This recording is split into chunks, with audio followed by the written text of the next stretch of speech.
વડોદરા શહેરમાં પત્નીએ મૂકેલા છૂટાછેડાના કેસમાં ભરણપોષણ ચૂકવી નહીં શકનાર પતિએ જેલમાં જવાનું પસંદ કર્યું હતું।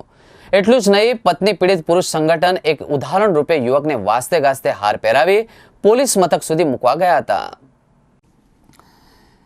વડોદરા શહેરમાં રહેતા અને છૂટક મજૂરી કરતા હેમંત રાજપૂતના લગ્ન 15 વર્ષ પૂર્વે થયા હતા। લગ્ન બાદ ઘરકંકાસના કારણે પત્નીએ છૂટાછેડા અને ભરણપોષણ માટે કોર્ટના દરવાજા ખખડાવ્યા હતા। જે બાદ લાંબા સમયથી કોર્ટમાં ભરણપોષણ માટે કેસ ચાલતો હતો।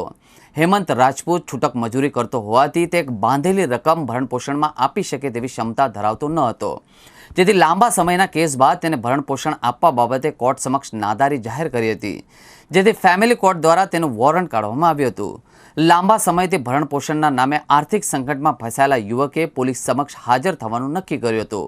એટલું જ નહીં, પરિવારજનો અને મિત્રો પણ યુવકની સ્થિતિથી વાકેફ હતા, જેથી તેઓ પણ હેમંતને પોલીસ મથક સુધી મૂકવા વાસ્તે ગાસ્તે ફૂલહાર પહેરાવી આવી પહોંચ્યા હતા। સાથે સાથે પત્ની પીડિત પતિના સંગઠનના લોકો પણ પોલીસ મથકે પહોંચીને યુવકનું સન્માન કર્યું હતું।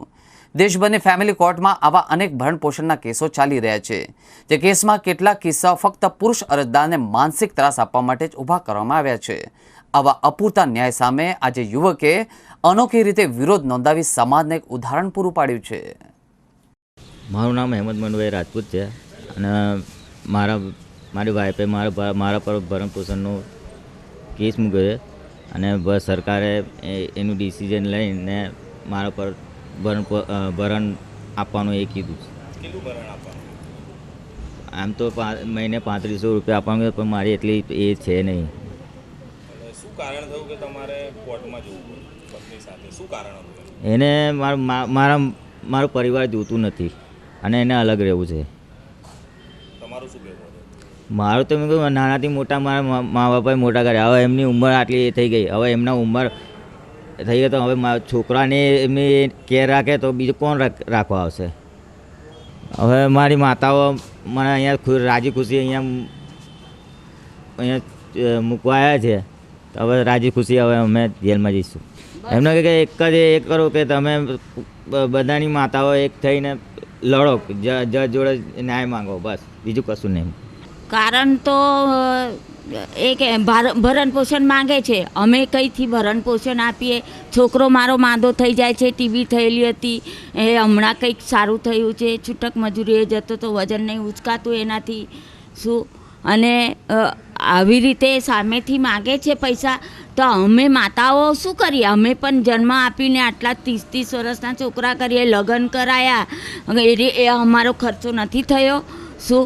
અને છોકરાઓની ફરજ છે મા બાપને સાચવવાની। ત્યારે વહુઓ કહે છે કે અમે લઈ જઈએ તમને, લગ્ન પહેલાં કેવું હતું ને કે ભાઈ અમે તમારા છોકરાને અમારા ઘેર લઈ જઈશું, તો અમે ત્યાં સ્ટોપ કરી દીધું હોત।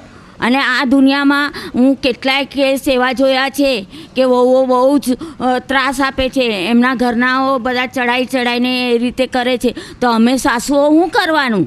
અમારે મરવાનું, અને અત્યારે મારે તો મરવાનો જ વારો છે શું? અને જો અમે લડીશું, સરકાર અમને સહાય કરશે તો ઠીક છે, નહીં તો અમારો નિર્ણય તો અટલ છે, અમે લડીશું।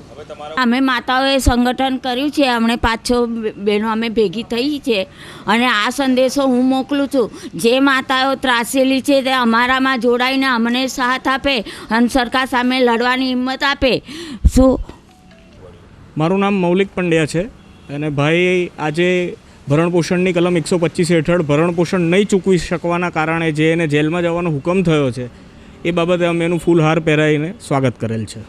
અન્યાયનો સામનો કરવા માટે, ખોટા હુકમોની સામે લડવા માટે આજે આ સમાજમાં કોઈ તૈયાર નથી। માણસો પૈસા દઈને અને વકીલો સાથે સેટલમેન્ટ કરીને છૂટી જતા હોય છે, ત્યારે આના જેવા સામાન્ય જે રોજ મજૂરી કરીને એનું ગુજરાન ચલાવે છે, એના વૃદ્ધ માતા પિતાની સંભાળ કરે છે, કાળજી કરે છે, એવા વ્યક્તિ જ્યારે કાયદાની આટીઘૂંટીમાં ફસાય ત્યારે કોઈકે તો આગળ આવવું પડે અને એની સાથે ઊભા રહેવું પડે। એ નૈતિક જવાબદારી સમજી આજે ઘણી માતાઓ, હું પોતે અહીંયા હાજર છીએ અને એને અહીંયા બાપોદ પોલીસ સ્ટેશન મૂકવા આવ્યા છીએ।